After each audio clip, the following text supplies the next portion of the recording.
do you know? Welcome to the IntelleXual Podcast. I'm the host, Dave Dawson. I don't know him well, but I know him. I'm your other host, Whitney Wegman. And our guests who are chattering away in the middle here. Yes. Starting next to Whitney is Marc. I don't know how you pronounce your last name. Biagi. Yeah, you can say Biagi or Biagi. Biagi. I'm a paisan. So, hey. And Travis. Hi. And I'm notorious on our show. If you listen to our show ever at all, I'm notorious. Do we have I'm notorious for butchering people's names. So Richey. Like, I looked at it and I was like, it could be Richey, it could be whatever. So I always mess that up. Richey. The kids always called It's the me French. Richey because they were assholes and they weren't imaginative. That's mean. Oh, hey, not allowed to. Family. Travis, if you aren't aware, is known as Inspector Spacetime to a lot of Doctor Who fans. We're honored to have you on the panel. Thank you. And Doc Phineas. Hello, everybody. Who is the most outstandingly dressed individual at the con today. Thank you ever so. It's a tough job. Someone must do it. I want to be like him when I grow up. And next to me is Ben. Ben Paddon. Hello. Yes. Hi. I'm authentically British. He is. What's your last name, Ben? Paddon.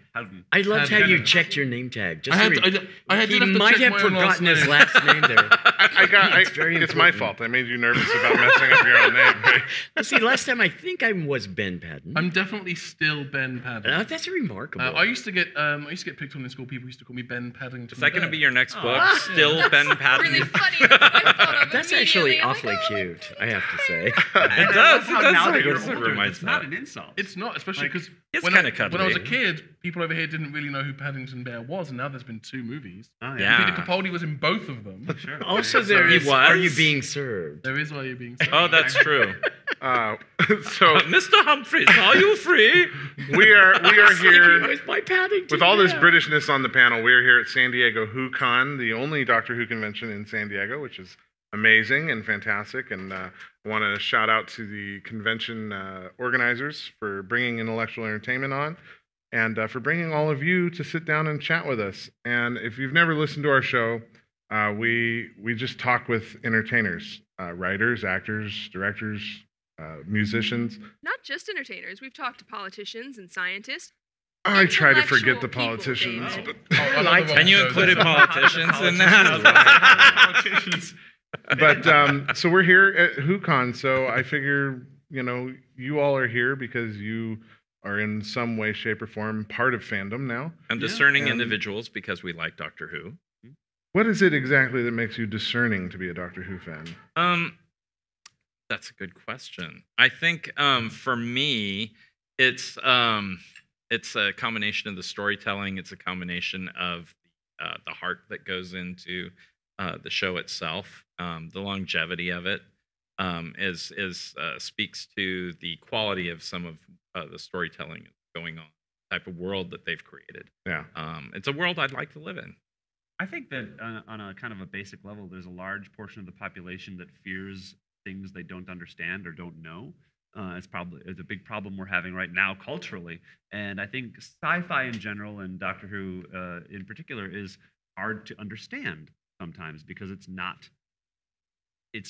dealing with your everyday normal life. Mm-hmm. And so just basically to even be open to being entertained by something that is new is that's what makes us as fans discerning. Absolutely. I love Doctor Who because I think that there really is an intent in the show that he is making the universe better.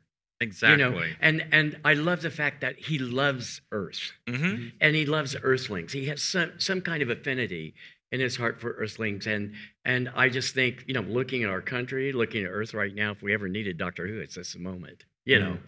So he wants very much to be good. He wants to be good, and he wants to make Earth better in spite of the Dalek. Right. And so I just think it's a moment when we really need Doctor Who. We need him. If there isn't an orange Dalek right next year. I mean, they're all bronze now, technically. So, true. I grew up with Doctor Who. I grew up watching the classic series. I've seen everything, God knows how many times. And I think one of the things that I'm always reminded of 2 quotes. One is from Craig Ferguson, where he described the show as the triumph of romance over brute force and cynicism, which I think is a perfect way to encapsulate Doctor Who. But Terry Pratchett once said, and I don't know if he was talking about Doctor Who, but he said that ingenuity in a time of no money will always win out in times of money and no ingenuity.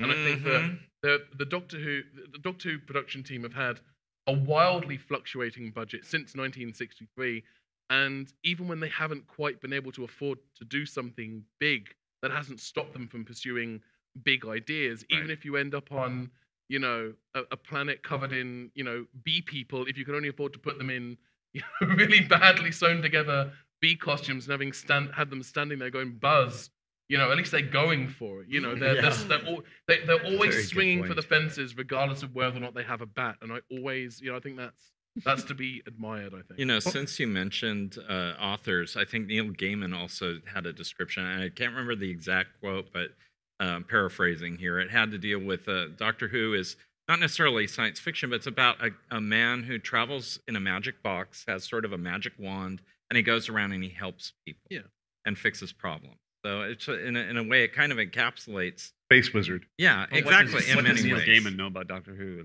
Well, he did write 2 of my favorite episodes. You guys in know this new stuff. someone said that to him on Facebook. Did they I really? saw that, yeah. Oh my Did that happen gosh. with Paul Cornell as well? Oh, So, yeah. Paul Cornell did a tweet about how much he enjoyed Jodie Whittaker's first episode, and then someone tweeted at him like, "Well, I can tell you've never watched classic Doctor Who. Oh my god. I can tell you don't really watch the show. You're not a real fan." And someone said, "Well, Paul Cornell is one of the few writers who's literally written for every single Doctor in comics and novels and TV." And then later that same person tweeted, "I got blocked by the writer of Doctor Who, sad face." I think one thing that's really evident, like in all of your responses, the writing in Doctor Who, no matter, like you said, no matter what the budget, an audience will forgive a lot if there's good writing and there's depth to that. And I think all through the ages they've kept that. The humanity of this alien. Well, you know, like I didn't become a Doctor Who fan until new. And my girlfriend at the time convinced me to sit down and watch it. And I'm still watching Doctor Who, but I'm not with her anymore. That tells you what happened to me. Longevity. But in enjoying New Who, I was able to go back and watch Classic Who with a different eye to the storytelling, because now I understood there was this kind of long, lengthy lore to it all. And I was able to kind of go, okay, Classic Who is like theatrical drama. Like it's like watching a stage play that's been filmed. And once I kind of wrapped my head around that, then I was able to just enjoy it for the writing. Yeah. And there were amazing writers, like Douglas Adams wrote. He was a Classic script editor Who. for a full season. It was amazing, you know, and that's the thing that I think is really interesting about Doctor Who is that, like you said, put the special effects aside, and a lot of the new effects are really great, but sometimes they're not. But what is very true with Doctor Who is that throughput of writers really trying to tell good stories about trying to be a good person, right? Which I think is really admirable, and I think what endears it to so many people. Yeah. You know, right now I'm on 2 television shows on ITV in England, and during the time of Doctor Who in the 1960s, I was on BBC. I was on a lot of shows, and I was around the sets, and they were a little bit flimsy, and I sort of remember everybody scurrying about like, oh my God, how are we going to do this scene? We basically have like cardboard and no budget. Yeah. Right. And what they did was amazing. And I think that's half of the attraction, in that it is a little funky and maybe the set's a little wavy sometimes. You can look at it and you can tell, wow, these people were doing the best they had. Okay, we've got a plunger, we've got a Dalek. I think it might have been a vacuum cleaner, you know. And they're doing the best they can. And, you know, you look back at shows like that on BBC and you can't help but feel nostalgic. And I think that makes the fans kind of use their imagination to say, well, these really are bee people, or these are what they're doing. And I think that's really a great attraction to the show. I remember one of the stories I watched over and over again as a kid, because I was born in 86, the show was cancelled in 89. So whenever a story would come on VHS, my dad would buy it because he grew up with Doctor Who. And the story I remember watching over and over and over again is Tom Baker's very first story, Robot, which is kind of very loosely kind of like a sci-fi take on King Kong. And it has a really, really bad visual effect where the robot's getting bigger and they've kind of got this bad kind of green screen effect, and you can see the waves on the lines, and where the screen is reflecting on the robot's leg, that bit's gone transparent, and and it looks really ropey. It doesn't look good at all. But as a kid, that didn't matter to me because the story was so captivating, and Tom Baker had such charisma, and the writing was so good. It didn't bother me that the visual effects didn't live up to, what the writer had put on the page. Like, all that mattered was that I was enjoying what I was seeing. And I think now in particular, I think people like to harp on about when a TV show or a movie, when the visual effects don't quite, they're not quite convincing enough. I think people really like saying, oh, I can see the strings, which I don't say so much now because everything's CG. Although you get it's really cartoony. I hate CGI. People don't realize like 90% of what they're looking at on the screen is CGI, even if they don't know it. I mean, right, but they still do a lot with practical effects too, which I really appreciate. So. Yeah, but I think that people like to feel smart by pointing out, oh, this visual effect doesn't look good. That doesn't matter if the writing is good. If you're enjoying the story, it doesn't matter if they've accidentally green screened out a person's leg or they didn't need that leg anyway. Yeah. It doesn't. Congratulations, your character name is changed to Eileen. Which way? It gives it a vintage look. It's a vintage look, and I think that's what we love, is looking back at old television, that's far out. Now, clearly everyone on this panel is a bit of fanboys. My question is this. At what point and how in your history did you go from being a fan to being a part of the creation? Because each of you has a hand in some sort of fan fiction, voiceover work, etc. Things like that. So share with us your areas and how you got there. Shall I? Yes. Well, I've always written, like, even when I was a kid, before I knew what the term fan fiction was, I was always writing, Doctor Who stories or Star Trek stories, or I also grew up watching Red Dwarf, so I wrote way too much Red Dwarf stuff. But I didn't start really engaging with the Doctor Who fandom at large until I moved to America, and I started going to Gallifrey 1, which, for those who don't know, is like one of America's biggest Doctor Who conventions. They have it every February in Los Angeles. And it's supposed to be like a 3 or 4 day event, but people arrive early and you're there for the week. Just people getting drunk and talking about Doctor Who, which what's not to love about that? There's a lot of agreeing in the audience. And I started going, I'd go to panels, and then when they were looking for people to participate in panels, I started to throw my hat in the ring for that. And then I started pitching panels, which the convention liked, and started doing that. And then a couple of years ago, I pitched something to Gallifrey 1, which was, I called it the Game of Rassilon, where there is a tabletop Doctor Who role-playing game called Adventures in Time and Space. And it's the rules are super duper simple. You just need 2 6-sided die to play it. But I thought, wouldn't it be funny if we got some comedians and we played that for an audience at Gallifrey 1 for like 90 minutes. And we've done that the last 2 years. We're doing it again next year, and that's just been a resounding success. I want to play. Well, I want to be on it. Well, maybe next. Well, we're doing it in February as well. We're doing one here actually at San Diego WhoCon tomorrow, which we already have people. Maybe for we that, are. Unfortunately, I don't know. I wish if I know. I've got people driving down. Mark doesn't know anything he's on. He's like, I'm on that tomorrow. Great. But we have a lot of fun doing it. I have the way I do that panel is I have everyone pick one doctor and one companion from the entire run of the show. And then I roll a dice at the beginning to see who's going to be the doctor. So I started doing that. People love that. People, we filled the room the first year we did it. We filled the room the second year we did it. And I'm actually getting some people together to start doing that as a kind of a bi-weekly podcast. We're going to create our own version of the Doctor on our own companions. Fun. And that's born out of, my love of Doctor Who and wanting to tell stories in that universe. My dream has always been, I would love to write for Doctor Who someday. Like, there are 3 shows I want to write for, and 2 of them are still on the air, so it could happen. Doctor Who and Red Dwarf, I'd love it. But this is as close as I think I'm going to get right now to getting to write for Doctor Who.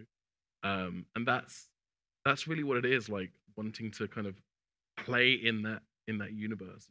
Something I've always wanted. Ben, I have to share with you. So we have this weird little like psychic connection to the universe thing on this show. We've had a bunch of people like share like what would be your wildest dream hope thing. And shortly thereafter, it ends up being a thing. So shout it out, shout it out. Right Max on. Universe. Okay. Manifestation. Say it loud, Because say it we've proud. had weird Live manifestations big. on this show I'm for going the to write for last Doctor couple Who. of years. It's going to happen before. I'm going to give myself a wide berth. I'm going to say it's going to happen by 2025. All right. Fantastic. All right, 2025 I love it. or sooner. Well, this is my 63rd year in show business. Can you imagine? Wow. That's Wow. It's not bad considering he's 48. Wibbly wobbly, travel. timey wimey, right? You know, I'm a little kid and in the 50s and 60s, and these fantastic shows are starting on television. And in those days, I was on the Pinky Lee Show, I was on Howdy Doody, I was on Sky King. My mother took me off to Hollywood, and I'm like, Mom, my foot hurts. And I really don't want to work today. I'm on the Mouseketeers. You want to eat? Get out there and tap, dude. So that's kind of what I was doing, Stage as a mom. little kid. I was on a lot of television shows, and I remember becoming a fan, like in '63, '64, and I happened to end up being in England and doing a lot of work as a little kid in things like Oliver and a lot of shows on BBC. You'll see me out there as a little kid, and so it was really fun, to have opportunities to be on episodes, to be. I have memories of this as a child, going on a lot of times as an extra, but definitely being there back on the sets, and they were a little bit flimsy. There was a lot of imagination going on. I felt like there wasn't the greatest budget, going on in the world, but they were still just so much fun to see those episodes and to look back on those episodes.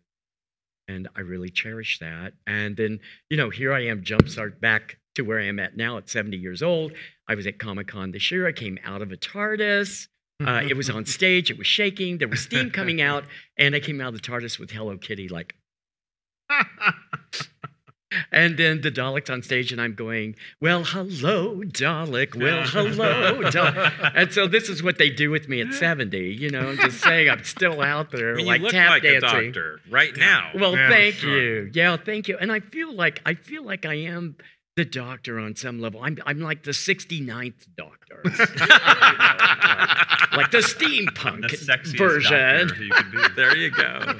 But I just have such a love for that show. From the moment I saw it, I just sat there captivated as a child of the 60s. And I was there in 63, 64, 65, watching every episode. You got to see stuff that's missing from the BBC archives. Yeah, he I did. did. I really did.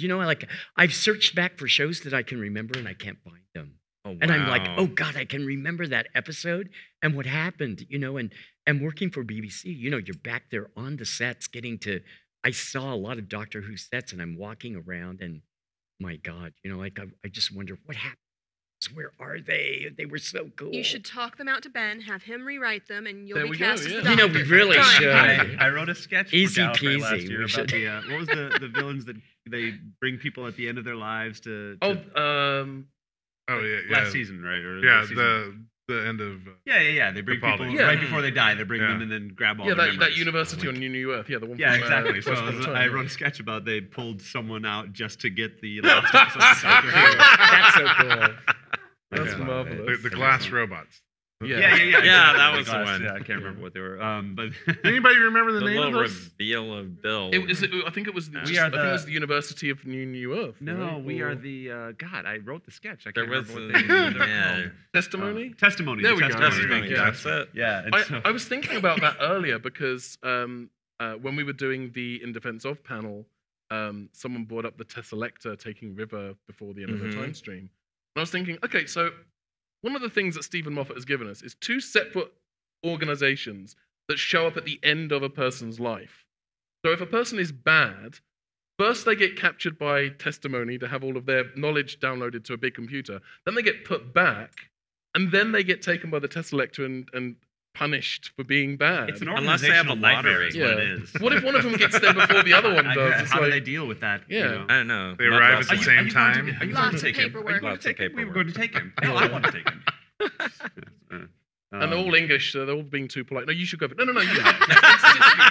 I insist. Oh no, we're going to be torturing him. It's going to take hours. No, you absolutely go first. And he's just standing there going, no. And then Can I he's just dead, leave? Because you I'm really gonna only have that split Turn second around. to Where did he work out. go? To figure it out. So. So I got a question for you guys. Whitney has just started watching Doctor Who. Cool. Finally got her to do it by getting us into the convention. And she's gone through 3 doctors now, right? Yeah. Because you're up Yep. to Matt Smith. Looking at classic Who, Mm-hmm. with each of the 4 of you, who would you, or what episode, or which doctor would you suggest to Whitney to catch up on with classic Who? God, Well, that's I good. mean, give us a hint, like of the modern doctors Who you've do you seen like? so far. Who do you like? David Tennant. Okay. So much. So much. That's a fandom girl right there. No, so I liked Tennant long before I started watching Doctor Who, just because I'd seen him in Hamlet, and I saw him. right. I even liked him on Jessica Jones. Like, I thought he did a really good job. He's just a good quality actor. I don't. You want might to be, like his father-in-law, Peter Davidson. Peter Davison. Yeah. Yeah. Oh, yeah, sure. I don't want to be crass, but That's his Tennant's real life. father-in-law is one of the classic doctors. Yeah, in fact, there's for Red Nose Day they did a they did. They had the a 5th meetup. Doctor meeting the 10th Doctor. So Peter Davison might be a good doctor for you to And go for. even stranger than that. Do you remember the episode The Doctor's Daughter? Mhm. Well, that's David Tennant's wife in real life. Yeah. They got They married met after filming that episode. And she And she is the Peter 5th Davison's daughter. Who's Peter The Davison's actual daughter. That's, The that's actual mildly doctor. creepy. so now the 5th Doctor is the 10th Doctor's father-in-law. That's All right. That's real Yeah. Who lore right And there. I do have to say, I still love Peter. Oh, I do too. Those I enjoyed movies are those not movies. awful. I mean, they are bad, but they're fun. They're just so fun. In He's actuality, so amazing. He that- was my first doctor in actuality. Is that right? I Oh, saw God, I that's saw so the appreciated. Planet of the Daleks films. Yeah. and The T-shirt. and then what was it? Dalek Invasion of Earth. Invasion Earth 2150. Invasion Earth, yeah, exactly. Sponsored by Weetabix. Post-apocalyptic London, and there's ads everywhere for breakfast cereal. It's ridiculous. 'Cause they financed the movie. Yeah, and but that was my first doctor, and so when PBS started airing episodes when I was living in Northern California, our station had a few episodes of Pertwee. We didn't get very long of Pertwee, but we came in toward the end of his run with Silurians mostly, I believe, or Sea Devils or something. And so I was watching this, not knowing what it was at first, and then it was like, wait a minute, that box, this is the same thing. I know this universe. And then I got into Tom Baker and all the things since then. But I think there's a lot to love. For me, it's hard for me to choose a favorite doctor because there's something I love about every single one. And I didn't grow up watching, Hartnell or Troughton. I didn't see any of their episodes until they became available more recently. So, but there's something I really like. In fact, if I were to take my if I were to be the doctor, one of my dreams, of course, as an actor, but I think I would be I'd be my own synthesis in addition to having aspects of McGann's Doctor and the second Doctor. So there's things that I would bring in, and I do as a real Aikidoist in real life, I'd bring in Venusian Aikido and give it some verisimilitude. So, but that's something that I think for me is there's something to love about all of them. Although a lot of people say they hate one doctor for one reason or another, there's something I find kind of endearing about every single one of them. Every incarnation of the Doctor brings something different to the table, and even I know that one Doctor that is constantly maligned is Colin Baker, the Sixth Doctor, and I think that's because the writing didn't serve him during his time on the show. He's great, and if you ever decide to explore the audio plays that Big Finish have done, his audios are among, I think, some of the best. Oh, and Well, he sings Pirates of Penzance we actually thing. did a readers theater last nice. night of Spectre of Lanyon Moore. Oh, there you go. And That's right. I was Evelyn. yeah, she was. Ah. I'm not a big fan of Colin Baker myself, except once I started listening to the audio drama, I was like, you remove the goofy outfit he was stuck in and just listen to him as the Doctor. He's great. Yeah, He had the most unfortunate outfit, I think, of all the doctors. That was one of my things that we didn't It's get so to hard today. to take him seriously in that, It is, in that right. outfit. Yeah, he's Yeah. the one with Joseph in his Technicolor dream. It was very patchwork Yeah. and just very Yeah. silly. I love that and, coat. And especially coming off of Peter Davison, who was like, he's cricket preppy, basically, and he was looked like he looked like he came from a prep school basically, and so he was very dapper in his costume that way. But they both had the question marks on the collar. But Yeah, they both that did was- have the that was the only well, he also did have celery in his pocket though. So I think the end result of your question is I just have to watch all. Well, I would say the classic Doctor Who, it's not, I mean, obviously there are individual serials and stories, Yes. but it's not as continuity heavy as I think the modern series is. Yes. The story I always recommend, anyone who loves modern Doctor Who, if you want to try something from the classic era, is Remembrance of the Daleks, which is a 7th Doctor serial. It's my favorite Dalek serial. It's one of, I think, the best classic Doctor Who serials of all time, but it's got the same kind of pacing and tempo of modern Doctor Who. But that's the one with Ace, right? Which is really And the big stuff and difference the- between the Yeah. old stuff and the new stuff. Yeah. That was the whole, if you're supposed to be the supreme race of the galaxy, why don't you come up the stairs after me? And Yeah, and then they did. they yeah. did. But yeah, Remembrance of the Daleks. BritBox has most of surviving classic Doctor Who. That's They true. don't have some of the Dalek stuff for various licensing reasons. You might have to just shell out the $80,000 or whatever it is to get it on DVD. But Seems fair. I always recommend people buy the DVDs from the UK because you can get them for like $8 a pop, Mhm. and a multi-region DVD player is not expensive. It's a lot cheaper than because the DVDs in the US, some of them are out of print, so it costs Mhm. anywhere between $30 and sometimes $200 to get a serial now. My first doctor was Tom Baker back in when I was a little kid, because I had older brothers that were always exposing me to what they were watching, and they were 10 and 12 years older than I was. So I was watching, Doctor Who, but also Star Wars and Buck Rogers and the original Battlestar Galactica, and not realizing how bad any of it was. But Tom Baker I got into, and I liked. He was kind of a clown. He Yeah. had that kind of high energy, very good for kids. Mhm. And my problem was I had the opposite experience you did, because when he died and regenerated, I was too young to understand what was going on, and so suddenly it was just this different person, and I didn't know what was going on, and so I quit. And so I didn't watch Doctor Who again until I hate this. Yeah, I just didn't get it. I mean, and I was always surrounded by friends who were into it. So I had a friend who had actually built a TARDIS console in his spare bedroom and stuff like that. But until I auditioned for Inspector Spacetime, I didn't go back and watch any of it. And then I did. And reading the script, I knew that they were referencing the new. I knew enough about the new show to know that they were referencing. I think it was Matt Smith, actually. So I went and watched Matt Smith's first episode just to kind of get a refresher. Mhm. Went and auditioned, got cast. And then I was like, okay, well, I have to watch now. Yeah. So I started with Christopher Eccleston's run, watched the whole thing through, realized I missed something for Torchwood. So I had to go back and watch Torchwood. And then I realized I'd watched it all too fast and didn't remember any of it. So I went back and watched it again. But that was my whole experience with. And now you're kind of a Time Lord yourself. In a Yeah, way. and you skipped over your fandom. So share with us your fandom experience. So that was my fandom experience. But I've also always been a writer. Star Trek was my early passion. Yeah.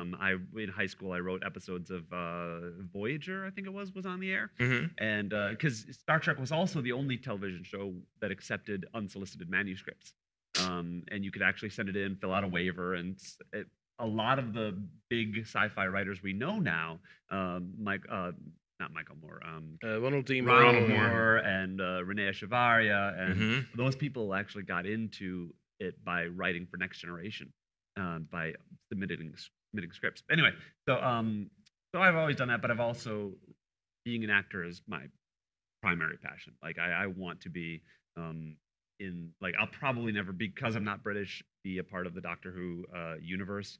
But I would love to be part of the Star Trek universe at some point. Could happen. I It am, could be. and I might be able I would love We'll to. see. And now they're going to do like 4 different shows that are all actually. I just did a official. scene with the actress who played Tilly in Discovery. Oh, So yeah. wow. I have Awesome. I have a lot of different stuff. It's for me. You're talking about dreams coming true, and I have that in the Star Trek universe for Yeah. me. Even though it's an audio, I'm not on camera. I would love to have that experience too. But my voice is opposite Zach Quinto, and all these Wow, different nice. people whose work I really enjoy, and being able to play these characters. But also as a fan, they kind of like working with me because. They go, okay, Mark, you're going to play this. And they go, oh, okay, this is the race that did blah, blah, blah. And they go, okay, great, go. And you get it. And it's like, I get it. And, they don't have to tell me, what does a Vulcan sound like? What does a Klingon sound like? That's a weird thing. You do encounter watching actual shows where you'll watch a show and you'll be like, that guy doesn't know what genre he's in. Yeah, exactly. Yeah. Well, and like I was telling you earlier, Travis, there was an episode that where a story they were doing. Remember the Doomsday Machine with Captain Decker? the came in the giant, Oh, yeah, basically yeah. cornucopia in space Yeah. that was shooting laser rays. The murder destroying cigar, planets. as I like to call it. Yeah. The bugle. It was like a bugle. And anyway, they were doing there's another one of those, and I'm a Klingon, and I go into that, and I have to sing this death song, and they did the audition, and even though I'm kind of on the short list for them, they said, yeah, we have a song in Klingon that you have to sing, and I said, which one? Koi Kalis Puklod? And they go like, you know the song. And I yeah, and I came in, and I nailed the audition, of course, and then it's like, we come in, and I actually sang that a cappella, and the composer was on the line when we were doing the directed session in studio, and so we did a warm up real quick. They go, why don't you warm up, and the composer's going to listen and stuff like that. I go, great. And so we talked a little bit about stuff and what tempo we kind of wanted to take it at, and so I warmed up. And then he goes, okay, great. Start the reel right now. Stay there and do it. And I did. And he goes, oh my God, that's amazing. And it was so nice because it was like nailed it in one, which as an actor you love to hear.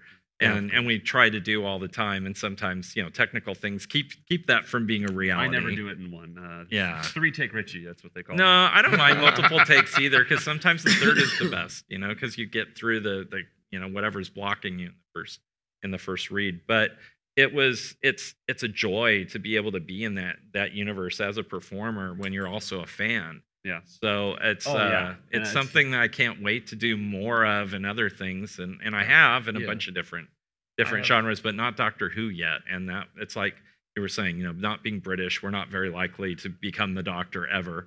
But we could potentially. Never say I mean, I know Big Finish increasingly are casting American talent. They have, they record remotely. Okay, well, I'll make sure to call over them. here. They asked for a copy of our Reader's Theater last Awesome. night. Yeah. My fingers are crossed. Because that would be a dream come true for me. I hit them up is at being Gallifrey there, all the time. and I mean, I'd be happy being a companion. I'd be happy being a new Torchwood. That's my persona. Dude, just all I want is when David Tennant was because he's Scottish. There's actually. an animated serial that they did for the BBC's website called Scream of the Shalka.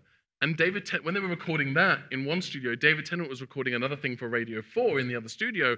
And as soon as he heard they were recording a Doctor Who thing in the other studio, because this was before he was the Doctor, this was before the show even came back. Oh. And it was like, I need to be in this, put me in this. He went and nagged the director. And basically, there was one character that ended up getting split into two so Tennant could have a line. Oh, that's awesome. I hadn't heard that. So that Tennant could say, yes, I've been in Doctor Who. Give me a line. I'll take a line. Well, it's really interesting. Prior to the advent of television, actors looked at stage plays. Like, I want to be in Shakespeare. I want to be in The Tempest or in Hamlet. Or I still love that.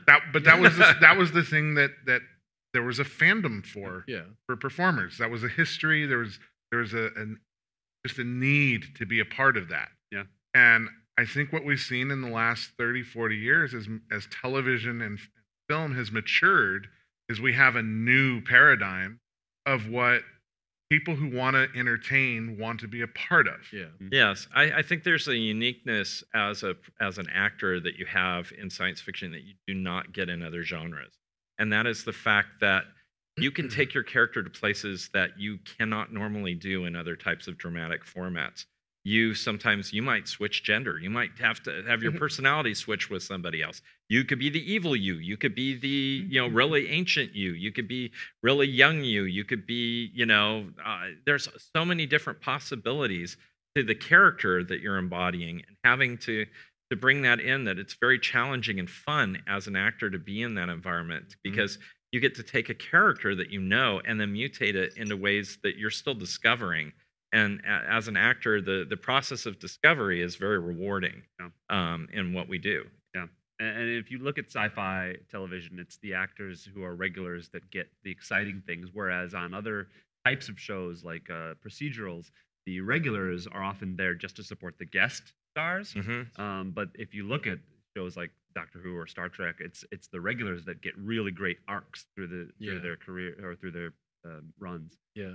When Russell T Davies started the reboot of Doctor Who in 2005, if you've ever he co-wrote a book called The Writer's Tale, where he talks about the specifically the production of the show's last season and then David Tennant's gap year specials. Mhm. It's email correspondence between him and a journalist named Benjamin Cook, and he was talking about how when he started doing Doctor Who, he had writers coming up to him and saying, "Why aren't you doing drama anymore? Why are you doing genre television?" And the answer to that is like sci-fi.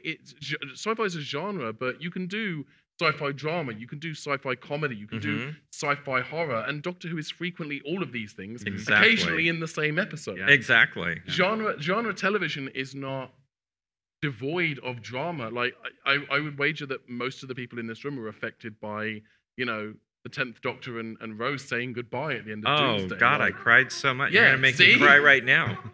yeah, Actually, I'm singing a song about that tonight. So. Yeah. yeah. It's But a- yeah, go ahead. well, and you can also tackle you focus on relationships Yes. very much in shows that we love, but also you can tackle bigger questions, Mhm. societal level questions, and often they do. So that's something that you can do on sci-fi that's a little easier than on shows that are more down to earth. Absolutely. I mean, these days I watch people walking around with those apple buds. I'm waiting for them to be converted into Cybermen. And the little thing, you know, it's like, we'd warned you. Well, I'd imagine on the technical side, being a part of a show like that, you get such a wide range of things you can do. Like if you're costuming, right? One episode you're in the Wild West, the next episode Yeah. it's Exactly. Victorian. Same with the props. Yeah. Like, yeah. man, think of the resume you could just create on things that you can do just based on being on a Yeah, sci-fi It's show. true. I mean, people who do costume, like Howard Burton, who did the costuming for, I think the first 2 seasons of Capaldi and I think the last season of Matt Smith. He had previous sci-fi experience doing Red Dwarf, Mhm. and just the sheer variety of costume stuff that you have to do for a sci-fi show, the sheer variety of like props and set design and And full cultures that you have to Yeah. come up with. What does their fashion look like on that planet? Yeah, What's like the standard for that's a that? whole Yeah. thing. Well, I That mean, race. everybody talks about world building, Yes. you know, for film and television, but when you're doing sci-fi as your genre and you're moving from planet to planet every episode you have to do world building. You have to Yeah. completely create new cultures. Oh, yeah. You know, figure out how they dress, why they dress that way, why they have tentacles or don't have tentacles. You know, not just even the clothes, but the biology of it and why they are a certain way. And it's incredibly interesting as an entertainer to get to build that stuff, figure it out. We And that were goes doing- through and through to your acting as well, you know? Yeah. Mhm. We did all that for, I mean, just the Inspector Spacetime web series that we did. We spent an inordinate amount of time figuring out, because we had to create a brand new look for the Inspector because, you know, for legal reasons.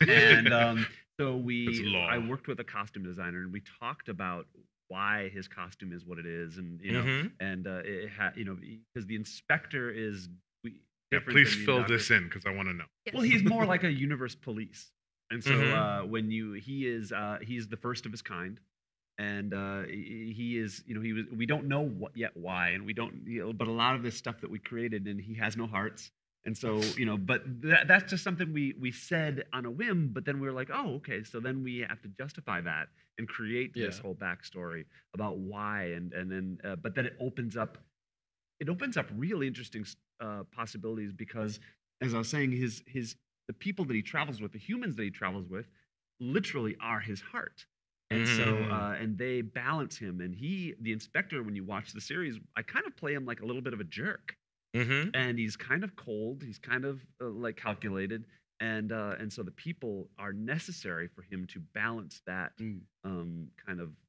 like inhumanity. And Yeah. so but we also work with not only the tools that he uses and the booth that he flies in, and the, you know, all of that stuff has a reason. Like Piper has this, you don't even see it in the web series, but we have this ring on Piper, and it actually is it's an entire universe in a ring, Oh wow. and it's like a life form that she wears.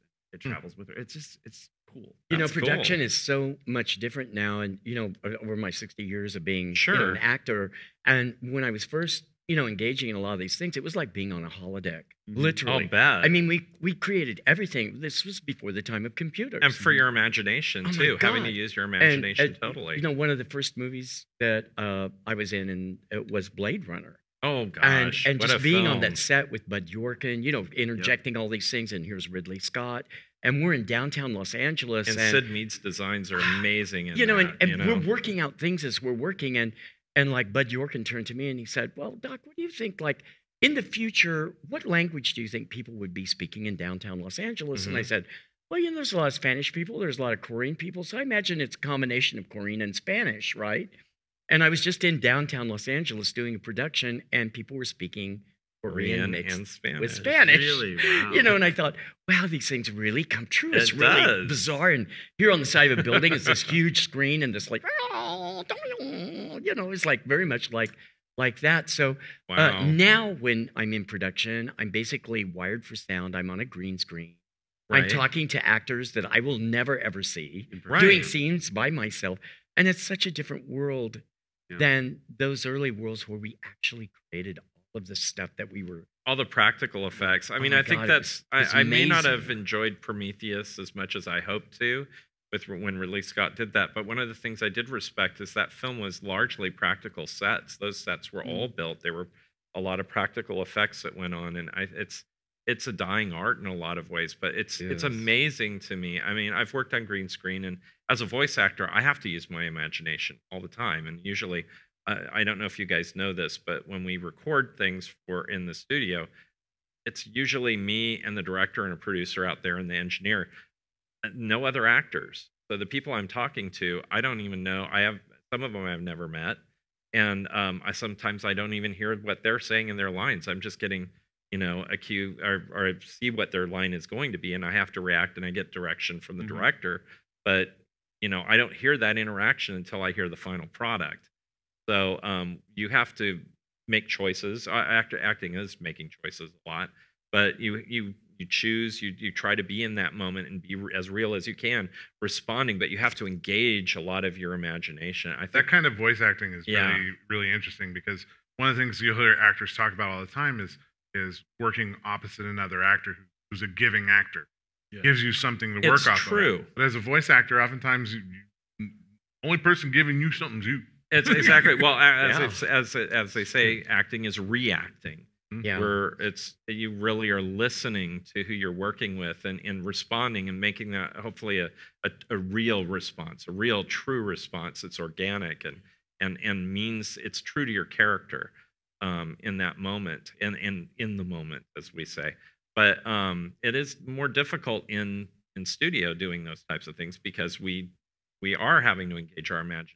Yeah. And on green screen, you're doing a lot of that type of work as well. Absolutely. Because it's, like you said, he doesn't have another person there. He may never meet the person he's We doing have the no scene with. set, nothing, just a Nothing. green screen. And in the early days, you really felt like you were on a planet. Yeah. I felt like, wow, I'm on this planet. I'm in this great outfit. I'm interacting And now they go with people talk to and- the ball on the stick. Well, It's interesting watching behind the scenes. yes and no, for- though. Second episode of Jodie Whittaker's Yes. season, this beautiful planet that they're on, Yes.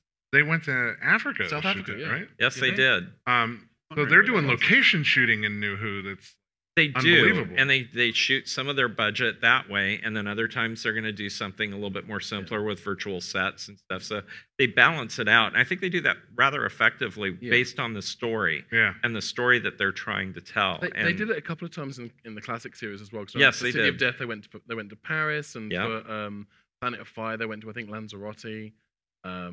But And New Who, they've come to Oh, the yeah. States, They've come to the US, they they've do all shot- sorts of yeah, stuff. they've shot all over the place. For Yeah, that was We fun. shot That it- was fun to see places I've been. Yeah, on, I'll bet. on Who. I was like, I've been to Monument Valley. That's amazing. Yeah, we- This is where the doctor's doctor there. got That's shot. incredible. All right, so gentlemen, Yes. because this is a special episode, Okay. and we don't usually get to do this on the IntelleXual, I would love to kick it out to the audience. Speaking of interactions, you guys have any questions for our panel? Oh, they're on the spot. Look, Uh-oh. I know. We weren't expecting this. Too Freaked much them pressure. out. Should give them warning like half an hour. They're gonna ago, start like, speaking in Do you have Sporean. any episode questions? They're just There's so one. nervous. There's one. Wait, we got a mic coming for you. You're on the. Okay. We were talking about our favorite doctors, old doctors, and I remember seeing Doctor Who, the first Doctor, and he was kind of snotty, British yeah. snotty. He's And very I- kind of that grumpy appealed and to me. aloof. That Yeah. appealed to me. And then when he died, he kind of, okay, but I mean, I liked he was kind of snotty to everybody. Yeah. I like that. I don't want Jodie to be snotty. She doesn't Saying- seem He to was be. a little superior. No, she's yeah. Because he but- knew he was better. How did you feel about Capaldi? Yeah, I was going to ask the same thing. Loved him. You got a type. Yeah. We do. We just learned a lot about you in 30 seconds. Yeah, be snotty and I fall in love. I guess I don't know. Yeah. Okay, that's all I got to say. You like the stuck-up gents. Yeah. I think it's interesting because Capaldi is, appears as two other characters in the Hoovers. So Mhm. Yeah, he Yeah. was In Pompeii? Frobisher in Pompeii. Torchwood, and he was in Fires of Pompeii. Right. He's played 3 separate characters. That on- was on him, Doctor wasn't Who. it? yeah. I thought that one of the things I didn't like about Capaldi was that he was so angry at first without They made such a thing of his eyebrows. Without like any real being, reason. Ben did earlier. There's like no reason for being so mad. Yeah, I didn't think know. I think part of it was really I don't think he was expecting to go on after 11, and I don't think then so. He is, and I think when you're given when The you have character, more you mean. life that you don't expect to receive, you Yeah, that'd you make me question things. mad. That kind of the whole "Am I a good man?" thing. I think is from a story perspective is born out of. You think I it's thought I was like at the guilt? end of the road. Do I deserve Yeah. this? he like, thought he was deserve at the end extra? of his regenerations, Like, and this was an extra reward. I thought I was Yeah. well, not even a reward. I thought I was done. I thought I'd Yeah. done all the good I was going to do, and now I've got more life than what I wasn't True. expecting. Do I Well- deserve this? Well, Have and then he didn't want to regenerate. Yeah. Wait. Remind me then in the Town Called Christmas, who he didn't ask for those regenerations? No, he didn't. he was, didn't. No. They just done. gave it to them. Well, Clara was the one who like. Yeah, the plot Begged device. the She track. begged. Oh, Yeah. okay. And also, we have to remember that a lot of these things were filmed before we really had method acting. True. So there was a certain dramatization that you had in a character that today maybe we try to be a little bit more realistic. Yeah, it was and a lot back then, bigger. I think a little bit more Yeah. stylistic, a little bit bigger from stage. Yeah, You know, it take was. a stage actor and you put him in front of a camera. And, It was. They were it's- like you guys were saying, a lot like a stage productions. They were like stage plays. he as was if you were watching Shakespearean it trained, large. and I remember when he used to appear like at Covent Garden, Oh, and yeah. he was in Much Ado About Nothing, and so he'd go from Shakespeare to doing Doctor Who, Oh my gosh. and I find as an actor, being Shakespearean trained, that Sure. maybe some of my characters I thought, well, I was really, maybe that was overacting. I'm not really sure. But it was the time we were in, like in the 60s and 70s. That's what we did. Right. Whereas today on the screen, I keep having directors tell me, Be broad, take it down, just Pull it back. and throw that line away. I Yeah. never ever had a director in the 60s say, throw your line away. yeah. Oh, yeah. And now Line they'll was just there, say, was there for a reason. Yeah, we're say- not doing that bit. even Yeah. like, I'm picking up ADRs right now. I'm starring in Stephen King's new movie, Mute. And Stephen King would say to me, Doc, I want you to just say that line like you really don't care. And then it's a very odd But thing. it You know is- how it's acting good. is different today It than it is. was in the 60s. But when you so. see it on camera, finally, sometimes it makes sense. It works. Well, when and it you're in works. IMAX and 3D surround sound, less is more. Yeah. Well, that's the thing. I mean, it's I'm gonna have to Sorry. cut us off. Sorry. Unfortunately, I love where this topic's going actually, but we are way out of time, which is a weird thing to say with Doctor Who. But Time machine. thank you guys so much for sitting and Thank you for talking to having us us. Thank you. for the last almost an hour. Thank you all for joining us here Yes, for thank the you. panel. Thank you for all And, those questions. Thank you all for coming to San Diego WhoCon. Please listen to more of the IntelleXual Podcast. You can find us at ixe.us on the web, or you can find us on iTunes or iHeartRadio or Google Play. Access. So we will be back tonight for a recap of Jodie's debut. So come join us to watch the show, and then we're going to sit Do down we have time and for have any a chat quick about that shameless too. plugs at the end for other Oh, things it's time going for We on? got people coming in for the next panel. Oh, okay, well, we gotta go. Plug it real quick. Super fast, Quick, 10 quick, seconds. quick. 10 seconds. Okay, I'm doing a voice acting workshop this afternoon at 4 o'clock. I can't remember the room, but look in the program. There you go. 7:30, we're going to screen the entire Inspector web series, and you can also find all my stuff at Travis Richey on YouTube. I am literally about to go do a panel about making a fan film with a full-size Dalek prop because I did that and didn't mention it earlier because I'm an idiot. And tomorrow, don't forget the High Tea, which I'm doing a production called Coronation. Excellent. Thank you all so much. Thank you.